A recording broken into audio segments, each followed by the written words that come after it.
भारत देश में जो बेटी, ये जो छोटी छोटी बेटियां हैं, जो आने वाले समय में भारत की संस्कृति को, भारत के धर्म को और भारत माता की रक्षा करने के लिए इस धरा पर देव शक्तियों का अवतार के स्वरूप में जो देव शक्तियां अवतरित होगी, उन्हीं की ये चेतना बनकर आज हम उनका पूजन कर रहे हैं। तो ये कन्या पूजन साधारण नहीं है, हम साधारण जगह नहीं आए हैं। यहाँ इतनी सारी देव शक्तियां, हमने गायत्री माता को मूर्ति में तो देखा है, फोटो में देखा है, लेकिन गुरुजी ने कहा था कि मैं चलती फिरती गायत्री माता बनाऊंगा।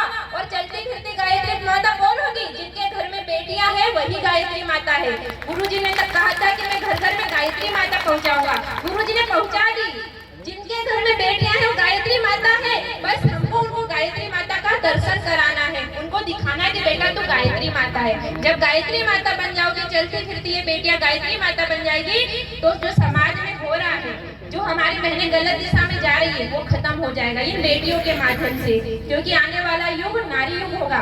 एक छोटी सी बात कहूंगी कि एक गायत्री परिवार एक नदी है, बीच में नदी होती है और नदी के उधर देखे तो किनारा, इधर साइड देखे तो किनारा, यानी संसार, इधर भी संसार उधर भी संसार, लेकिन बीच में जो नदी है वो गायत्री परिवार है। और उसी गायत्री परिवार में कोई लोग ऐसे होते हैं कि उस नदी में डुबकी लगाते हैं और कहते हैं हाँ हम गायत्री परिवार के हैं, हम पीले कपड़े पहनते हैं। कुछ लोग होते हैं उसमें से तैर कर निकल जाते हैं, हाँ हम भी गायत्री परिवार के हैं। लेकिन कुछ बेटियां, कुछ ऐसे प्राणवान कार्यकर्ता उस नदी में डूबे रहना चाहते हैं कि जब क्रांति की बाढ़ आएगी ना तो कंकर पत्थर सब बह जाएंगे।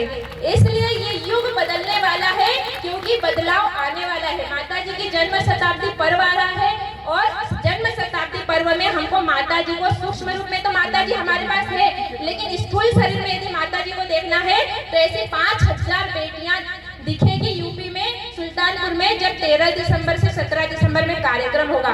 और 2026 तक पूरे भारत में 1.25 करोड़ बेटियां जब पीले कपड़े पहनकर निकलेगी तो देखेंगे कि परम वंदनीय माता जी कैसी है। हमने मध्य प्रदेश में 52 जिलों में 1.25 लाख बेटियों का संकल्प लिया था, लेकिन जैसे ही काम बढ़ा तो मध्य प्रदेश के जिलों में गए, लेकिन अब पूरे प्रांतों में कन्या कौशल करने का अवसर मिल रहा है। और हमारी जो बेटियां हैं उन्होंने कहा कि नहीं 1.25 लाख नहीं, पूरे भारत में 1.25 करोड़ बेटियां माता जी की जन्म शताब्दी में तैयार होगी। और वो हम नहीं करेंगे, गुरुजी करेंगे। माता जी साक्षात आएगी, बाल स्वरूप में हमको माता जी को देखना है तो इन बेटियों के स्वरूप में, क्योंकि 2026 से युग परिवर्तन होगा।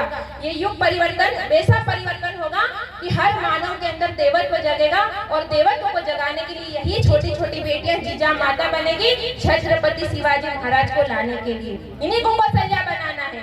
जब हम बेटियां ही कौशल्या नहीं बनेगी, यहाँ जितनी भी बेटियां बैठी हुई हैं उनसे एक निवेदन करूंगी कि बेटियों अपने आप पर गर्व करो कि भगवान ने हमको बेटी बनाकर भेजा है। बेटियां ये कहती है कि काश में लड़का होती, लेकिन लड़कों ने कहा कि काश में लड़की होती। तो हम क्यों अपनी गरिमा को कहते हैं कि हम लड़का होता? हमको लड़कियां ही बनना अच्छा है, क्योंकि लड़कियां भगवान का वरदान होती है। लड़कियां नहीं होती तो न धरती पर भगवान होते, लड़कियां नहीं होती तो न संत होते, लड़कियां नहीं होती तो कोई शहीद होता, लड़कियां नहीं होती तो छत्रपति शिवाजी महाराज आते कहाँ से? हर समस्या का समाधान एक ही है, वो है लड़की। और भारत की जितनी भी समस्या है उनका समाधान यदि कोई करेगी तो लड़की करेगी, क्योंकि वो गायत्री माता है। धन्यवाद।